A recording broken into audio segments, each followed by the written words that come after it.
Hello everyone, day students, कैसे हैं आप सभी। आई होप आप सभी अच्छे होंगे, आपकी पढ़ाई अच्छी चल रही होगी।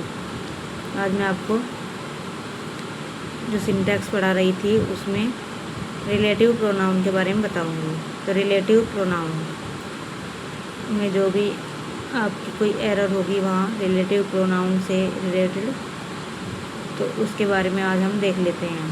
ध्यान से देखेंगे सभी। रिलेटिव प्रोनाउन ये दो वाक्यों को जोड़ते हैं और अपने पूर्ववर्ती से संबंध प्रकट करते हैं। पूर्ववर्ती क्या होता है? एंटीसीडेंट। एंटीसीडेंट अपने से पहले आने वाला नाउन या प्रोनाउन। तो अपने से पहले आने वाला नाउन या प्रोनाउन होता है। और रिलेटिव प्रोनाउन दो वाक्यों को जोड़ते हैं।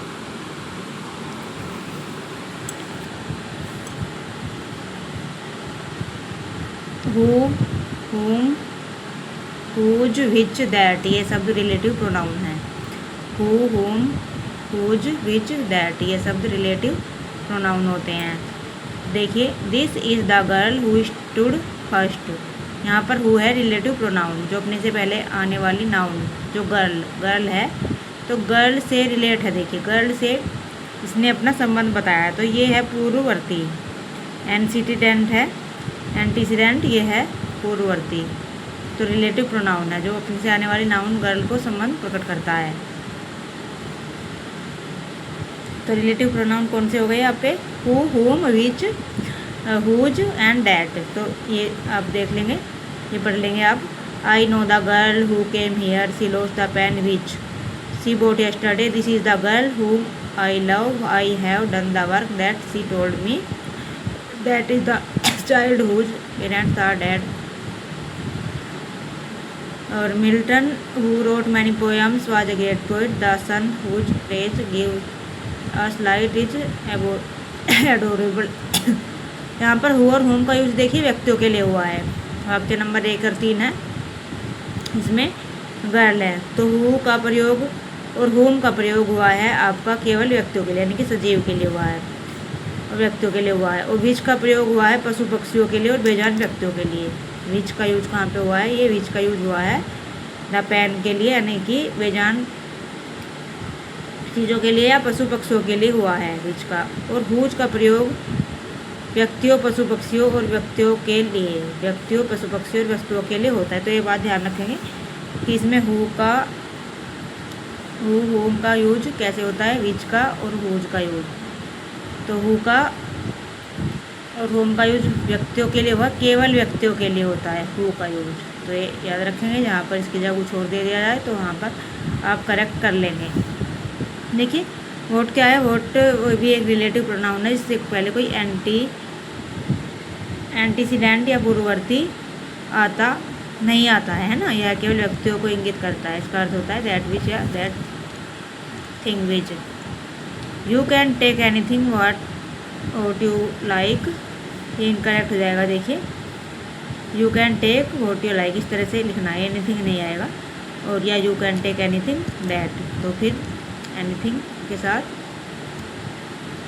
दैट लगाएंगे तो तब सही होगा। तो यह जो, यदि आप इस वर्ड का यूज इसमें करते हो रिलेटिव प्रोनाउन का, तो इससे पहले भी कोई भी पूर्ववर्ती नहीं आएगा। ठीक है, तो वर्ड से पहले एनीथिंग नहीं आएगा, ये रॉन्ग हो जाएगा। देखिए, कोई भी नहीं आएगा, ये वाला राइट है। रिलेटिव प्रोनाउन के बाद आने वाली वर्ब जो होती है वो अपने पूर्ववर्ती के अनुसार ही आती है। देखिए, the story which I did was good. और girl who speaks English is very intelligent. Which का पूर्ववर्ती पोएम्स है, तो वर्ब हैव बहुवचन आई है। देखिए, यहाँ पर पोएम्स है ना, तो हैव आई है, ये पोएम्स के अनुसार आई है, यानी कि जो भी हमारा ये रिलेटिव प्रोनाउन है, इससे आने वाली वर्ब है उसके अकॉर्डिंग, इससे आने वाला जो नाउन प्रोनाउन है उसके अकॉर्डिंग वर्ब का यूज आपको करना है। They who waste their time always fail, those who waste their time always fail, ये करेक्ट इस तरह से हो जाएगा आपका। और सिंस और सच के बाद एज का यूज करते हैं। द सेम के बाद यदि नाउन आई हो तो दैट का यूज करते हैं। दैट का यूज होता है पर्सन व थिंग के लिए, सिंगुलर प्लूरल दोनों के लिए नाउन के साथ होता है दैट का जो यूज है। निम्न दशाओं में हु विच के स्थान पर दैट का प्रयोग बेहतर माना जाता है। देखिए, he that is rich is happy, she load the ring that I have her. तो इसमें दैट का यूज आप कर सकते हैं।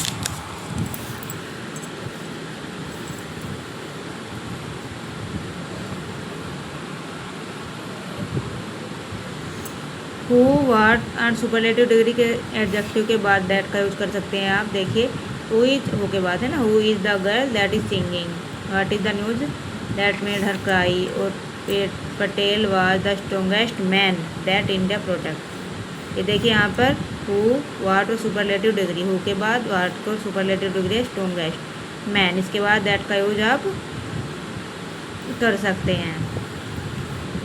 निम्न शब्दों के साथ कर सकते हैं आप। ऑल के साथ, द सेम के, some, many, only, none, few, first, second, final, etc, nothing, anything, everything, इनके साथ आप दैट का यूज कर सकते हैं। देखिए यहाँ पर ये राइट हो जाएगा। एग्जाम्पल देख लेंगे आप। All that killed is not gold, Kalpana was the first lady that went in space, man is the only animal that can talk. तो ये चीज़ें ये वाली लर्न कर लेंगे, याद रखेंगे किन के साथ दैट का यूज आपको करना है।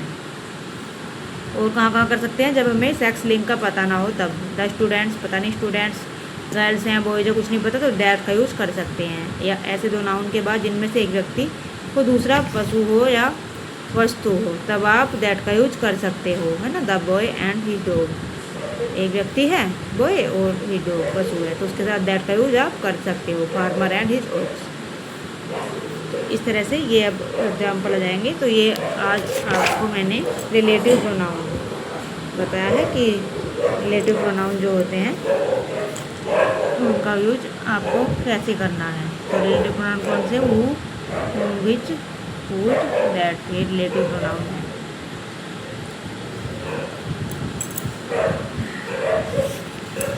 और दैट का यूज आपको कहाँ करना है, तो ये चीज़ आप अच्छे से ध्यान रखेंगे। तो आज की क्लास में इतना ही है। अब अपनी तैयारी अच्छे से करते रहिए। ये चीज़ें आप अच्छे से नोट कर लें, ये सारी चीज़ें कि किन शब्दों के साथ दैट का यूज आप कर सकते हैं। जो मेन पॉइंट है वो लर्न कर लेंगे, फिर बाकी नेक्स्ट वीडियो में बताती हूँ मैं आपको। ओके।